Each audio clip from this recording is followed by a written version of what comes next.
Tonight, a family disagreeing with the sentence given to a man who killed their family members in a fiery car crash on the Ross Clark Circle. The man will serve 20 years behind bars pending a hearing in the near future. Leon Jones Jr. pled guilty to 2 manslaughter charges of Derek Blessing and Aubrey Jenkins last year and now will serve his time in a state prison. WDHN's Aaron Dixon spoke with the victim's family following the sentence, who say they're not happy with what the court decided. I'm not happy with it. Blessing and her family in the courtroom via Zoom to watch as a judge sentenced Leon Jones Jr. to 20 years in a state prison for the deaths of Derek Blessing and Aubrey Jenkins. My son and my sister got a life sentence of death, and we've got a life sentence of being without them. The family was pleading for the maximum sentence, which is 40 years in this case.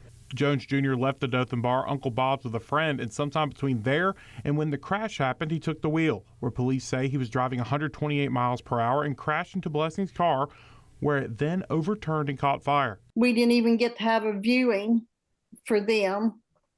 Funeral, really? Or a funeral. We had to have them cremated because they were burnt so bad. In a letter to the family, he said he was very sorry for the pain he caused and even said he wished it would have been his life taken and not Blessing or Jenkins. To me, it was just he wrote stuff down on a piece of paper and read it. I just didn't feel no remorse from him or sincerity from him at all. Jones Jr. asked for the judge to be lenient because he claimed to be the sole provider for his 2 children.